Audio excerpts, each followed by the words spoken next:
But for those of you who are now tuned in, um, welcome back to another episode, man, of The Spree Speaks. Listen, it's always a pleasure, man, to be in front of people who want to be um, engaging in meaningful and mindful conversations of substance. It's a beautiful thing, I tell you. Before I get off into the show, let me just say to everybody who is being affected by the weather, wherever you are, whatever county you may live in, or whatever city or state you may be in, be careful. We may oftentimes we take weather for granted, so be careful, man. It may be bad where you are, it may not, but nevertheless, be very careful, man. Secondly, I want to send some congratulations out to my son, my namesake. Proud dad moment, man. My son got engaged yesterday to his fiance, his future wife, Jada, the love of his life. And so I'm extremely thrilled for the two of them. I'm extremely proud of him for making the move, man. It's a big step to enter into a marriage or a union with somebody. That's huge. So I'm extremely proud of both of them, man. Shout out to Jada's parents and her brother and family for helping set that proposal up. I saw it, man. It was a beautiful thing. So almost had me tearing up a little bit, man. So I'm proud of those guys for helping him with that, and I'm extremely proud of him, and I'm excited to see how married life treats him. I'm excited to see that. So with that being said, as customary, it's Sunday, so our Sunday, I haven't been here in a couple of Sundays, but as customary in our Sunday messages, we start those with prayer. So we'll do that now.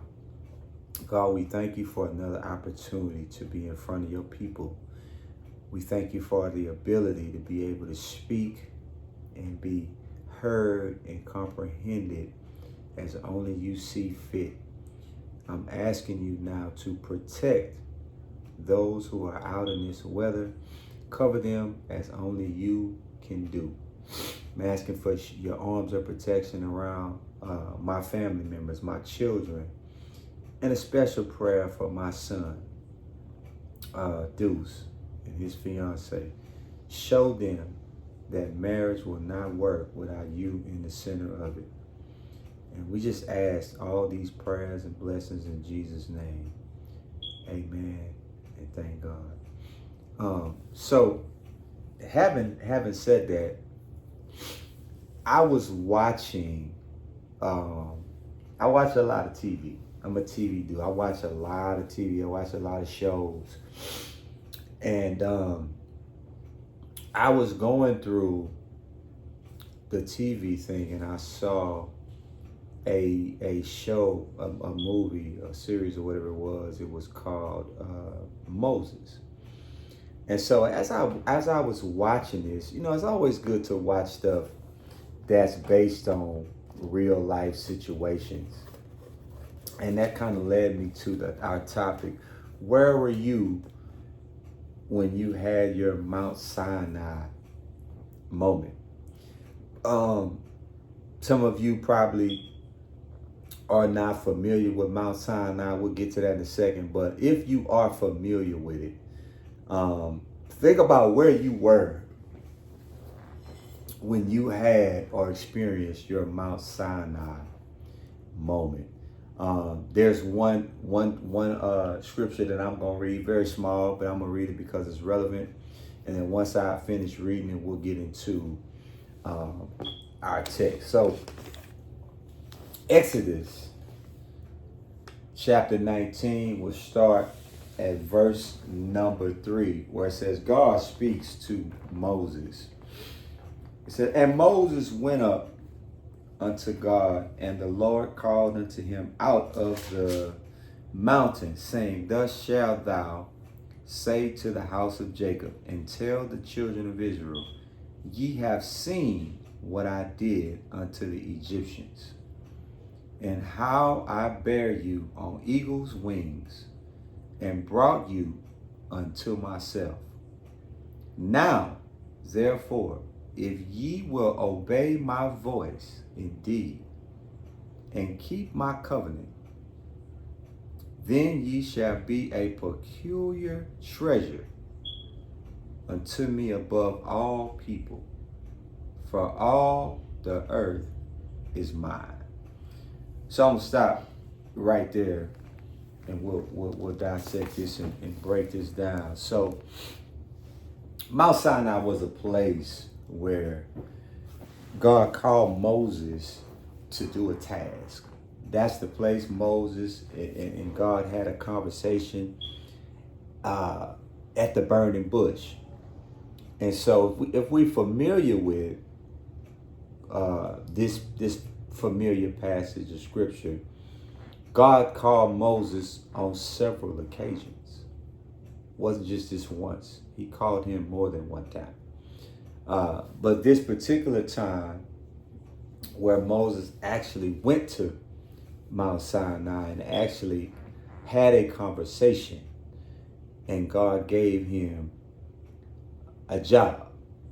And so we'll get into the job, but I want to repeat verse 5 where it says, now therefore, if you will obey my voice indeed and keep my covenant, then ye shall be a peculiar treasure unto me above all people, for all the earth is mine. Peculiar treasure. Special. You're special. You are special to me. You will be special to me. Lastly, he said, for all the earth is mine. Everything is mine. It's mine. I can do what I choose to do with it. I can give it to you. I can reward you of all things if you do as I say. Where were you? Where were you? I want you to think back for a second. And I want you to think about where you were when you had your Mount Sinai moment. Where were you when God called you, or tried to talk to you, or tried to have a conversation with you? Where were you? Think about that for a second. Let that sit in. And I'll be honest with you. I can objectively say I've had several instances where I've had Mount Sinai moments and have ignored the call. I can remember as a child always being told, you're going to be this, you're going to be that. You're so intelligent, you're so smart, you should be a preacher. It's in your blood, or it's this, or it's that. And I always, even now, I've always said, that's not me. That's not for me. That's not my thing. And I find myself here now, obviously 49 years old. I find myself, the legs have run out of gas. They don't move the way they used to move. And so running has become a little difficult for me to do. Now, I say this and I ask the question, where were you when you had your Mount Sinai moment? Because it's imperative if you can remember where you were, but it's more importantly to remember, did you listen? Did you listen? When you had this moment, were you listening? Or were you ignoring like Moses did the first time? The funny thing about when God is trying to tell you something, or when God is trying to speak and you're ignoring him or not listening. We always tend to want to listen when it's convenient for us. We always tend to want to now hear what's going on when stuff get bad. You know, when we get in a rut, or we have some type of issues going on, or things are not going in our favor, and now all of a sudden we are listening. Well, we should have been listening all along. I can recall the first time I ever got locked up. And it just, just in retrospect, one instance, I can recall sitting in the county jail. And some of you, I'm claustrophobic. I don't know, some of you may not be claustrophobic. Some of you may be okay with tight spaces and darkness.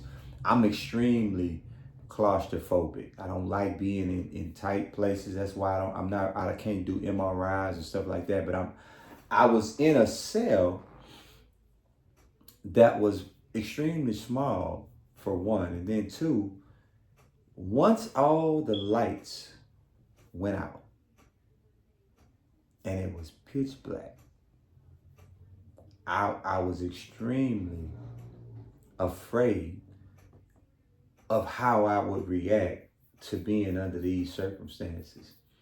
And then I found myself with so much time to just reflect on where I was, how I got there, the things that happened that led me to be in the situation that I was in. And a lot of times, I've said this many times before, we don't understand bad things are going to happen. Some of us just assume that everything is going to be good all the time. We just going to wake up, it's going to be great. We just going to continue to go through life and things are going to be amazing. And that's just being extremely naive. Bad things are going to happen. We're going to find ourselves in situations that are going to compromise us on the daily. We're going to find ourselves in situations that are uncomfortable on the daily. And so there was a guy I met one time, he used to always say, it doesn't matter what happens to you, only how you respond to it. Don't matter what happens to you. The only thing that matters is how you react, how you push forward, how you push through. That's all that matters, because at the end of the day, you are not in position to control the narrative. You don't have that authority. So you have to prepare yourself for what's to come. A lot of times, you can't understand how to appreciate all the good without accepting the bad. There was a saying that said, you can't pray for rain and don't expect to get mud. You got to have them both. You can't take one without the other. But understanding that, you have to take the good with the bad, you're able to process and go through things a lot easier. I don't know if you guys can hear me. I'm kind of far away from the mic. But you have to learn how to process a lot easier than what you have been processing. How many of you have ever had moments where something happened and you say, man, I seen that before, or this happened to some kind of way this looked familiar. I've been in this situation, or this has happened before, because it looks familiar, and you get confused when you start processing them thoughts. It happens all the time. You don't know how to process it because you don't really understand it, but it happens all the time. All the time it happens. All the times. I got a couple comments. I'm gonna look at these in a minute. But my personal experience, me personally, I mean, I can't speak to others' experiences, but in my personal opinion, I have learned to expect the bad. I've grown to expect bad stuff to just happen. I almost look forward to it happening, if that makes sense. So there's a comment that says you can't have one without the other. That's life. It's like up and down, left and right. Can't learn nothing without going through something, which is called the bad. It's life. It's about continuous learning. Only if you pay attention. Those are facts. Those are facts. I think the beauty of life for me is the experience of it. It's actually the going through and messing up and bumping heads and falling down and being able to get back up. I think you have to have those experiences to strengthen you at the core. If you don't have them, you're in trouble. Because listen, let me tell you something. I gotta, in true honesty, I got a text message yesterday, right? Without being too far specific. I got a text message yesterday from a person who tried to tell me what I needed to do to better my situation. And your situation is far worse. So in my mind, when I see the text or I look at the text, I'm saying to myself, how is it that a person who's in a situation 10 times worse, far worse, sees something that I can't see, or have a better insight on a situation that I don't have a better insight on? It doesn't make sense. And so I've learned to expect people to be people. I've learned to expect human beings to make mistakes, to tell lies, to disappoint. I've learned to accept these things because this is the nature of a human being. But the reality is, everybody has had a Mount Sinai moment. Everybody's had a moment where there was a conversation had and you ignored the conversation. Everybody's had a moment where the man has spoke to you and you said, man, I ain't trying to hear that right now. We've all had them. But we've also had moments where it's gotten extremely bad and extremely tough, where you say, you know what? I can't take no more. I have no other choice but to listen. It's almost like your child. You know, you tell your child, no, you can't go out. It's too dangerous. I don't want you to go to the party tonight. Stay home. I got a bad feeling. And they say, well, Dad, listen, stuff happens everywhere. And you say, you know what? Fine. And then they go out, something happens, and then they get spooked and they call and say, you know what, Dad? You was right. I should have listened to you. These are only conversations you can have through your experience. If you've not experienced it, you can't tell somebody how to get out of it. If I've never smoked a cigarette, how am I able to tell you, a person who smokes cigarettes, how to quit? I never smoked. If I've never drank alcohol, how can I tell an alcoholic how to stop drinking alcohol? I never drank. I never drank.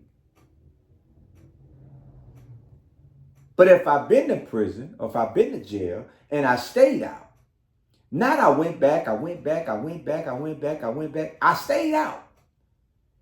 I believe I'm able to give you some advice on how to stay out of jail. I believe I'm in a situation to say, hey, you know what? Maybe try this. Stay away from this. Don't forget this. People laugh all the time. They say, man, how you stay out of prison 20 some odd years and you never go back? I never forgot I went. That's the first thing. I never forgot the experience that I went through when I was there. So that experience gave me reason to say, I don't want to do that no more. I don't want to do that no more.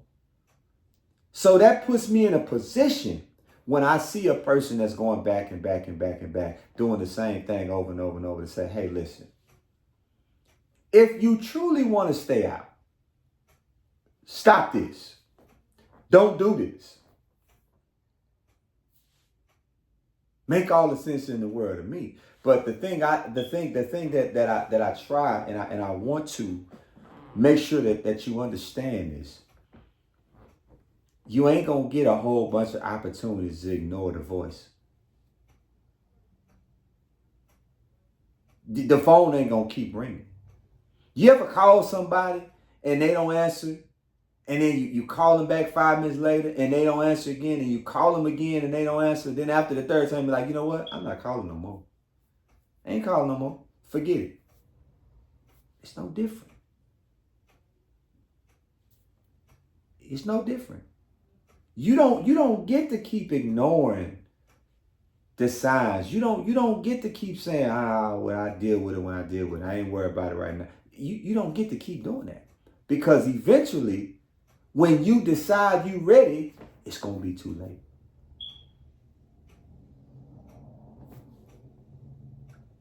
It's going to be too late.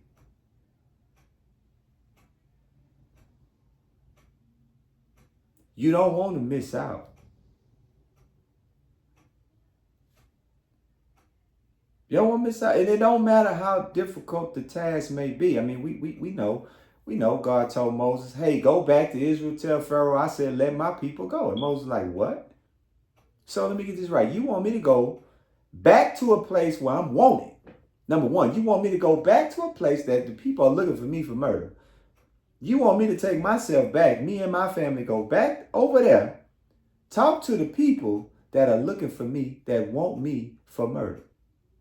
And then you want me not only to go back, but you want me to go and see the Pharaoh and tell the Pharaoh, you said, let your people go.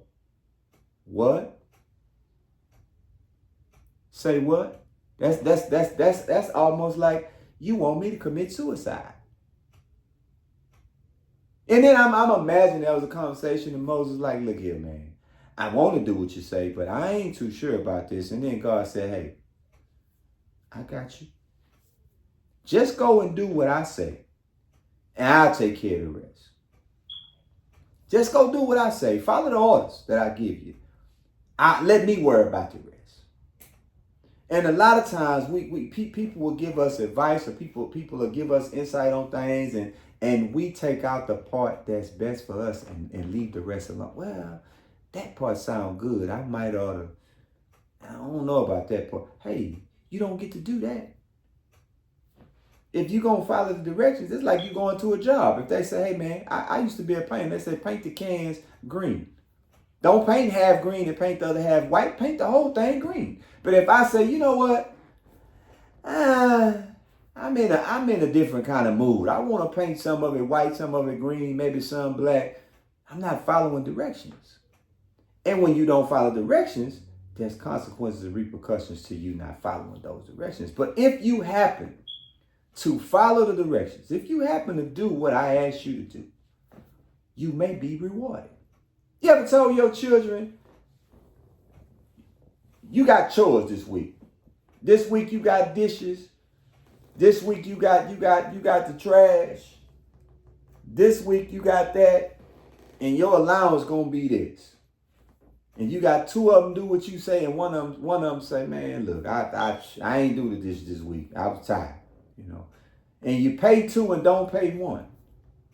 And he said, well, what happened to my allowance? You didn't get it because you didn't follow the directions. You didn't do what you were told to do.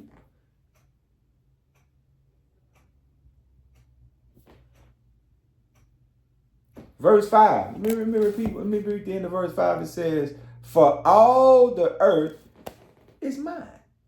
It's no different than your house. If you in a house and your kids live there, guess what? Everything under that roof belongs to whom? To you. It's yours. They ain't working. They're not paying no bills. So everything in that residence belongs to you, including them. So if you tell them, hey, if you do this, you have access to the internet. You have access to the refrigerator when you want to. You have access to the laundry room to wash your clothes when your clothes get dirty.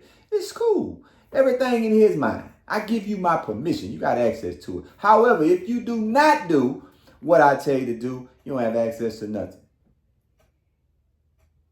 Give me that phone. Let me have it. Give me them keys. I don't watch nothing in my washroom. I better not catch you in my laundry room watching nothing. Stay out of my refrigerator. Don't you cook nothing. Leave, don't touch my refrigerator. You got all to say. You got all to say. But sometimes you got to be listening. Even when you don't want to listen, even when it don't make sense to you, even when it don't register right, even when you look, you hearing it, you thinking about it, saying, I don't know, this don't sound right. You got to understand and believe this is for a purpose. It ain't got to sound right to you. It got to make sense to you. It ain't got to make sense. Truthfully, truth be told, you don't even have to understand it. But you got to accept it. You ain't got to understand it. You ain't even got to like it. But you got to accept it. You got to accept it.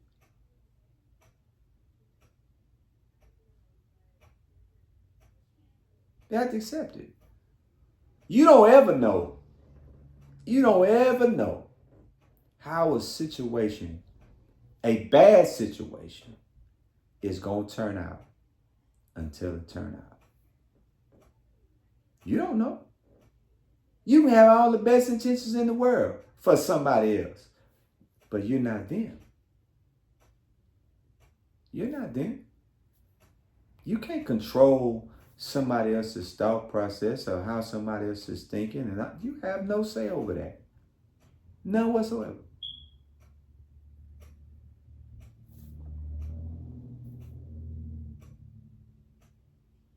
I told somebody this yesterday,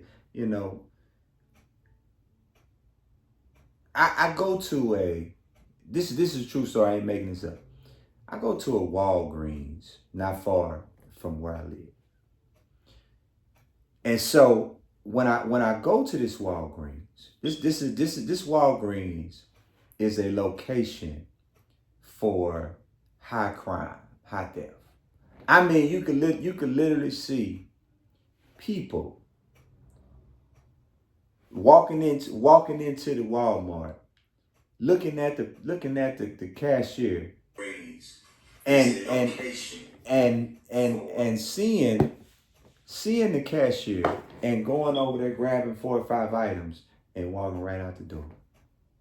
See it all the time. Happens all day. I mean, they just walk in, grab 4 or 5 items, and hey, how you doing? And walk right out the door. And so I asked I said, so wait a minute. I said, so y'all just let them leave? And then one of the cashiers said, hey, listen, we sick of it.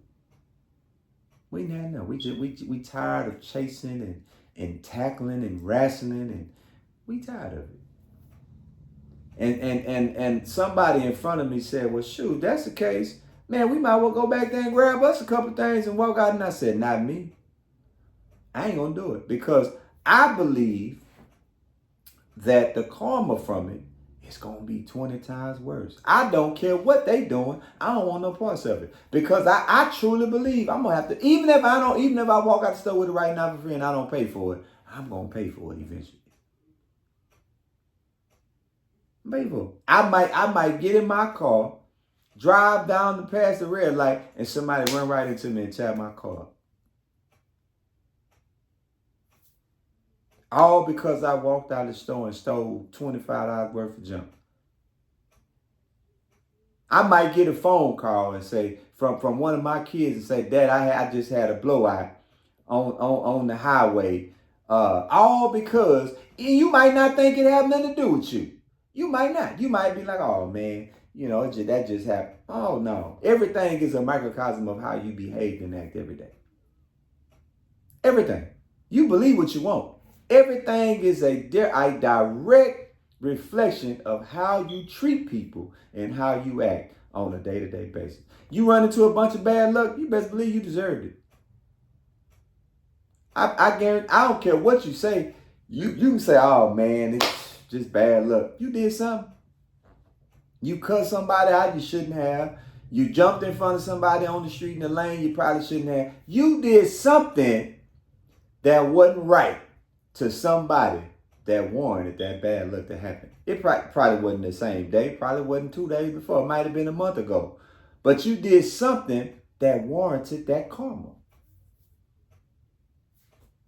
True story. I tell people this all the time. If you don't believe in karma, you're in trouble. Home Depot got hard hats on sale, man. They 2 for $5. Go get you a couple of them. You're going to need them. If you don't treat people right, if you don't behave in the manner in which you would want the same respect reciprocated, you're going to pay for it. I promise you're going to pay for it. It's going to happen. When? Who knows? But it's definitely going to happen. Look, we talking about Moses. Remember I told y'all, Moses was on the run. Moses killed somebody. When in retrospect, if we know the story and we think about it, Moses killed somebody who some of us would say he should have killed him. He should have. He deserved it. Nevertheless, you committed a murder. Whether he deserved to be killed or not is irrelevant. You committed a murder. Then you ran. Boom, you took off. So here you gone. 40 years you gone. Your wife don't really know the true story. You got married, you got kids, now you working. Your wife don't really know the true story until you give it to her. She is even in shock. But you did all this because you felt like you were protecting your people. And that's perfectly fine. But guess what? God still showed up. You still owe the debt. You didn't get away with it. You thought, hey, I'm gone. Man, I started a whole new life. It didn't happen down the road. You didn't get away with it. God still showed up and said, hey, you know what? You thought I forgot. I didn't forget. I spared you all these years. I blessed you with a family, with kids, but guess what? Now you owe me. It's time to pay up. I'm back. I'm back for the money now. It's time to pay up. You know, some of y'all borrowed some of us borrow money from people we forget we borrowed. We borrow money and we months and Sundays pass, a year passed, and we forgot we got the $100 or the $200 or whatever it is we got. We forgot. But guess what? They ain't forgot. There's gonna come a time where you're gonna have to pay that. Whether you pay it to them or somebody else, it's gonna cost you that same money you borrowed. It's going to cost you. So in this case, God said, hey, this is what I need you to do. And Moses said, hey, wait a minute.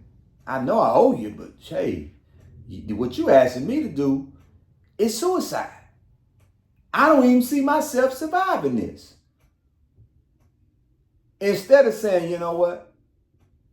I done survived this 40 years. So even if I don't survive it, you gave me 40 years of grace that I didn't deserve. So even if I don't make it to finish the task you set me out to go on, you gave me 40 years of grace.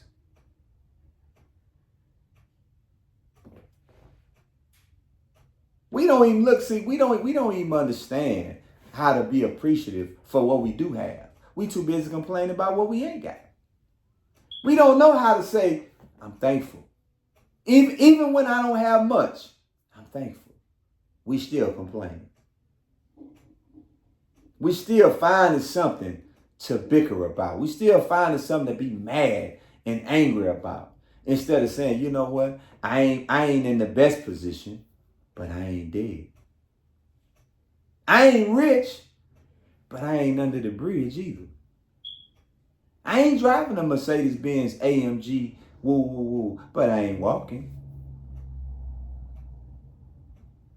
Some of us forget. You don't have to win the war. Just win a couple battles here and there. Just win a couple. Let's win a couple. You ain't got to hit a home run to win the game. A single can create a run. A double, a triple can manifest into runs. You don't have to win the game. I keep saying you don't have to be the best player on the team. You just got to be a team player. But a lot of times we don't realize who team we playing for. We want to be the coach, the owner, the star player. We want to be all that in one. You don't get to have it like that. Everybody's got a role. Everybody's got a position. You got to learn how to play yours. You got to learn how to play your position. And you've had moments. Just think about it. You don't have to take my word for it. Just sit there and process it. You've had moments where you had intimate conversations. You had them. You've had conversations where you've heard the saying, "Hey, listen, that might not be the best sign, best course of action. Don't do that." And you do it anyway. You've had conversations where you might have had better insight, and because who was giving it to you, you didn't listen. Oh, I ain't trying to hear. No matter whether it makes sense or not, you weren't listening because of who it was that was giving it to you. You had already tuned out everything they said because of the person that was delivering the message. Message probably still was relevant. You just didn't get it because you didn't like the messenger.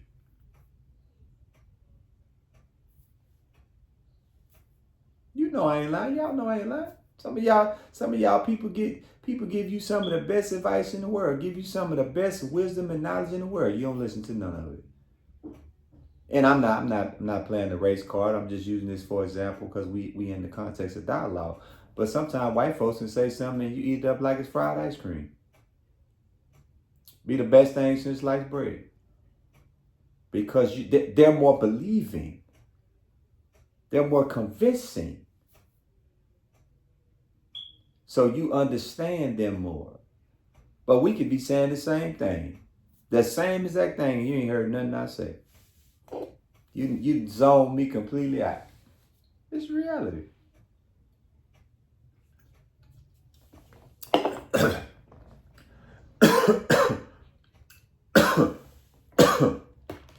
Sorry about that. So, when you had this moment, this Mount Sinai moment where you got your instruction or you got your task or your orders, did you listen? And if you listened, did it change you? How did it impact you? How did it affect you when you listened? Did it affect you for the better? Did it affect you for the worse? These are the questions you need to be asking yourself. Because whether you know it or not, obviously, most of the people who watch my show or follow my show are people of age and adulthood and different things of that nature. So you've experienced life, in other words, and most of us understand we ain't gonna be here forever. We ain't gonna be here forever. So what are you doing now to ensure that when you are no longer here, your children, your grandchildren, your siblings are better off, or in a position or in a situation to continue to live? What are you doing? Think about it. What are you doing?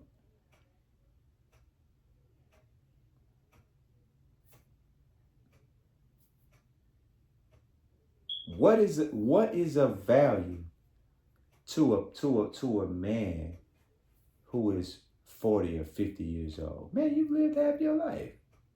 You should have experienced some amazing things. But if you are now a father, it ain't about you. If you're a mother that's 50 or 40, 50, 60 years old, you now have children and grandchildren, you've experienced, you should have experienced a great deal. So it ain't about you. It ain't about you. Now it becomes, how do I teach? How do I show my daughter how to be a better person? How do I teach my son to be a better person? Because here's a reality.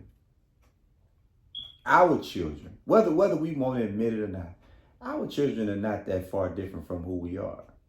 Behaviors, they look like us, they act like us, walk like us, talk like us to some degree. They are us. They are us. So if we know our attitude was horrible, or the way we, communicate is horrible, or the way we do this is horrible, we should not want the same for our children. We should want something different for our children. I just mentioned earlier, my son got engaged yesterday. One of my sons got engaged yesterday, and I remember having a conversation with him some weeks back, well, maybe a month or so ago. When we were having the conversation, he was like, "Dad, I think I'm ready. I wanna propose to Jay." And I said, "Hey, listen, take care of that woman. Treat that woman like she is the best thing in the world outside of God." And so he said, "Dad, I got you. I promise." And I'm objectively, I didn't have to say that, but I'm saying it to him because I haven't always done that.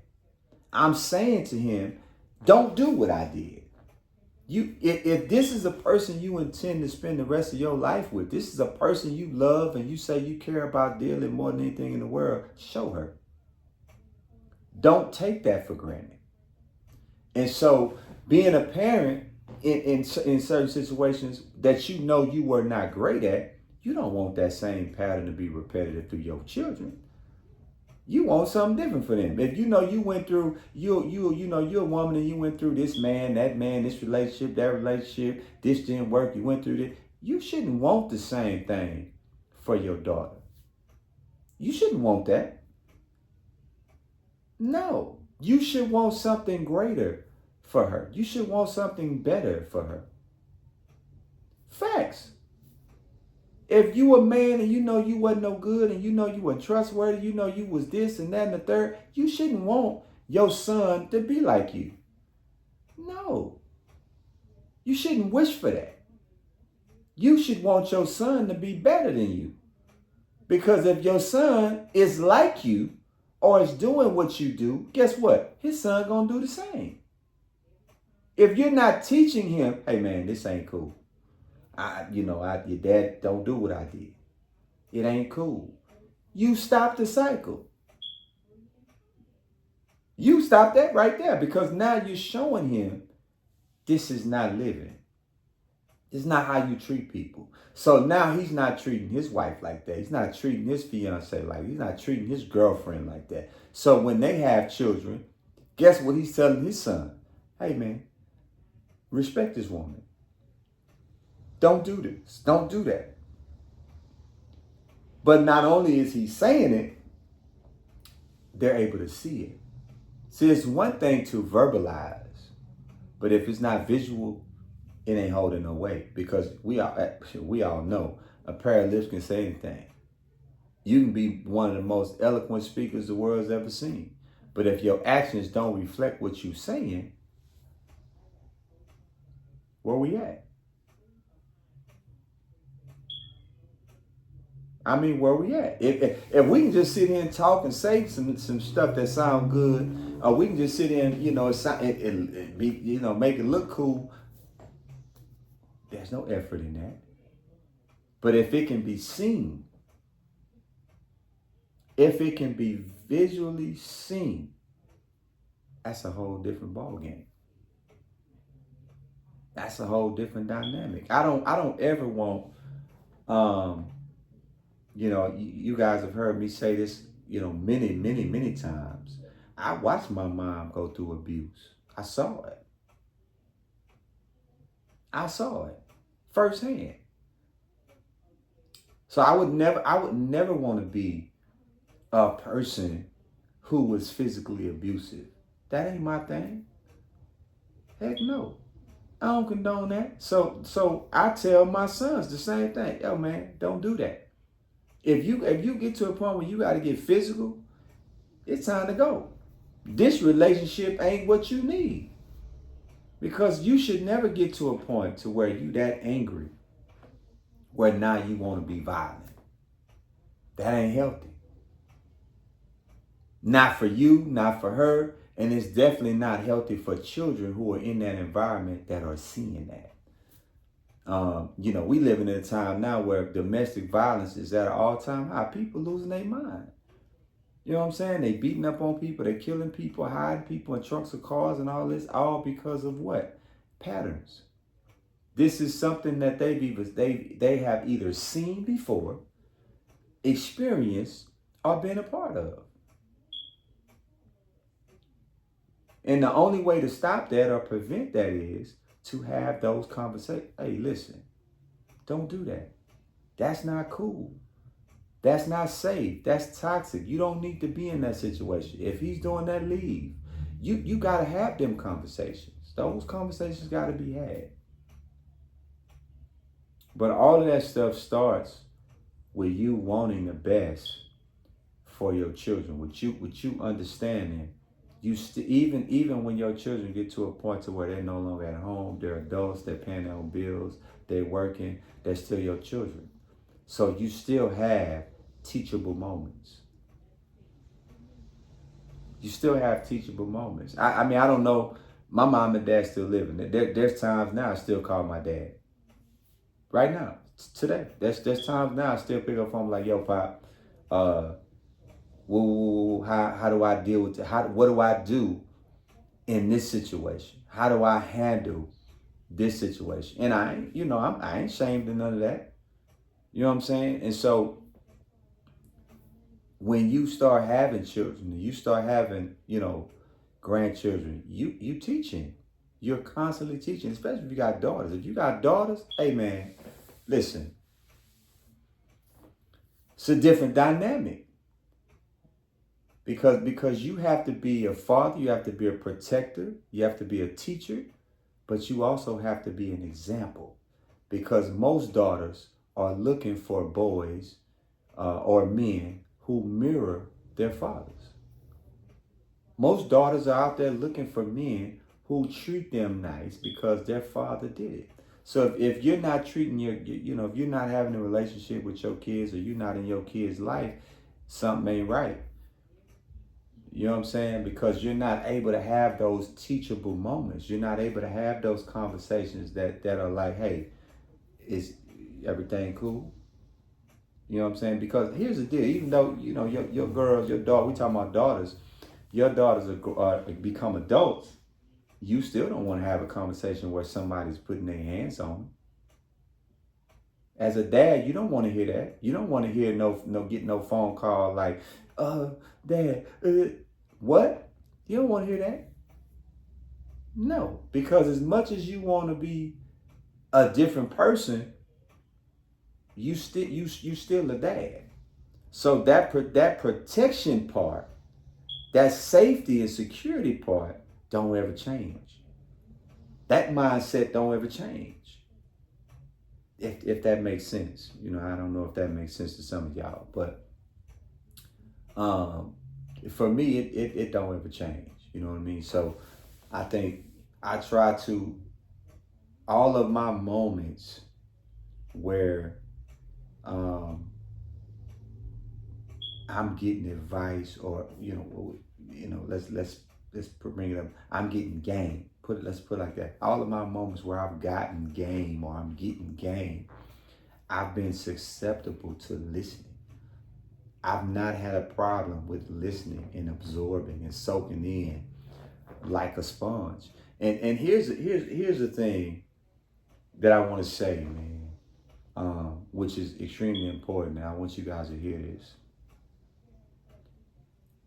You never know who is sent to help you. You never know who is sent to help you. We talk about Moses and the Mount Sinai moment, but think about this. The children of Israel had no idea Moses was coming. They didn't know. The people were slaves. They had no idea that the same person who was in the royal court was going to return to free them. They didn't know that. You never know who is coming to help you. You never know that. You never know who crossed your path for what reason. You never know that. You don't know that. I met some amazing people, man, in my time on this planet. I met some amazing people, and I tell you, everybody that I've come in contact with has given me something. They've given me something. Something tangible, something that I can use for my everyday life. Everybody that, good or bad, I've gotten something from everybody that I've come in contact with and I've met.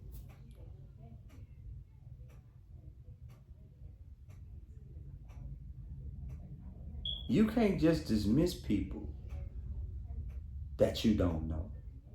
You don't know their situation. You don't know why you have come in contact with them. So you can't just dismiss those people.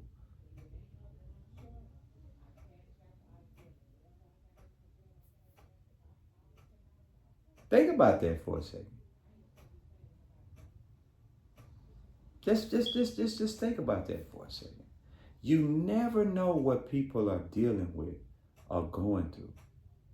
You have no idea. Facebook always has these things where they show you these reels where you see people that like the little skits where you'll see people drop money and see if somebody gonna pick it up and give it back to them, or if they gonna keep it and walk away, and or they leave a wallet down. And Facebook always shows you this type of stuff, right? And so I say that because people, you come in contact with people every day. Every day. I was in Walgreens. I was in Walgreens, and I had a store credit. There was a lady when I go buy food at this place, man. Always nice, man. Always older lady, always nice, respectful. She's always like, how's the kids and the family? Every time I see it. I hadn't been in a while. And so I saw her at the Walgreens in the line. I was like, man, I know you from somewhere. She's like, yeah, you always come through the restaurant. And she had some medicine, some over the counter stuff she was buying. And I said, well, how you been? She said, well, I'm all right. I ain't worked in a couple of days. I ain't been feeling good. And, I don't remember what the stuff was. And I said, man, you know what? I said, I'm going to get that for you. She said, oh, you said, I said, yeah, I'm going to get that for you. And when she got to the register, I swiped. It didn't cost me nothing. I had a store credit or whatever. And so I swiped it, and she was like, oh, that was nice. And I was like, I remember you're always nice to me. And so I use that to say you never know how you impact people or how people impact you. And so when you're in a position to reciprocate respect or love, or whatever words you choose to fill in the blank, when you're in a position to reciprocate that, it's a big deal, man. I may never see her again, but I know that little small gesture, probably $20 or something, whatever it was, but that little small gesture made her smile in a situation where she wasn't feeling her best. You know what I'm saying? And so for me, that was a big deal.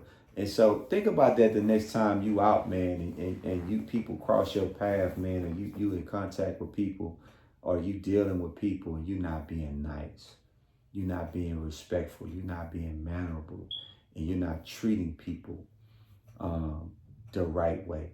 Think about that, because that's going to come back and bite you. I can promise you. it's gonna come back and bite you. Being rude to people, being mean to people, mistreating people, and not being kind to people, that is going to hurt you in the long run. You never know who you're gonna need. I don't care what happens in your life. I don't care how much money you accumulate, what you drive, where you live. Eventually, you will need somebody. You got to die. Somebody got to bury you. Somebody got to make funeral arrangements. Somebody got to pick the suit out and all that stuff you wear when you lay. You gonna need somebody at some point. Somebody got the same people that you walk over, the same people you talk bad to and trample over and disrespect and don't like and mistreat and misuse. Those same people may be some of the same people who may have to be pallbearers, who may have to carry your casket, who may have to say nice, kind words about you when you depart this world. Those same people. So be mindful of that when you out here navigating life. Be mindful of that when you out here coming in contact with people up there. You don't never know what happens or what's going to happen when you cross paths with people, man. You know what I'm saying? And so always treat people genuinely, man. I can honestly say, and I'm not blowing no smoke, man. I can honestly say I don't have enemies. I don't have them. You can ask anybody who's been around me 10, 20, 30, 40 years. I'm the same person. I treat people the same way. I don't have no motive. I don't have no ulterior motive when I'm dealing with you. I'm the same dude. I've always been the same dude. Because I genuinely believe how I treat you says something about me. I believe that with everything in me. How I deal with you or associate with you says something about me. I don't want no enemies, man. I don't want to be looking over my shoulders and people mad at me because I did this and did that. I don't want that. I don't want that. I want people to, when I leave this world, I want people to be able to say the truth. I want whoever it is or whatever it is, I want people not to have to tell lies about me when I'm gone. I want them to say, hey, that was a good dude. But I want them to say it and mean it. I want them to be able to say, hey man, that dude was cool. He was one of the best people I ever met, man. And it don't be a lie. Some of y'all don't care about that. Some of y'all go out and mistreat people and don't care about how you got to leave here. But you should. You should. So I'm done. I ain't gonna go no further. I'm gonna close with a prayer and I'm gonna let y'all continue the rest of y'all Sundays, man. Be safe in this weather. To be honest, I don't really think it's gonna get that bad. It might, but either way, I ain't really worried about it. I'm a firm believer of what's gonna be is gonna be. I control what I can, and I don't worry about the things that I can't. It's just that simple with me. It's always been. We end with a prayer, then I'll let you guys go about your Sunday. God, we thank you right now for the opportunity. I'm extremely blessed to be able to be here another day, just to be living and breathing and walking and talking, just to be able to have another intimate conversation with you and your people. I'm thankful for the platform you have provided. I'm extremely grateful for it, and I'm humbled, extremely humbled, to be able to do the things that I'm able to do. I'm asking for coverage, not for me, but for those who I hold near and dear. I'm asking for grace for all the things that I have done that are unbecoming of you. And these and other blessings I ask in Jesus' name. I pray and ask it all. Amen. You guys be safe, man. Enjoy your Sunday. I'll see you guys next week. God willing, and the creek don't rise. Be good.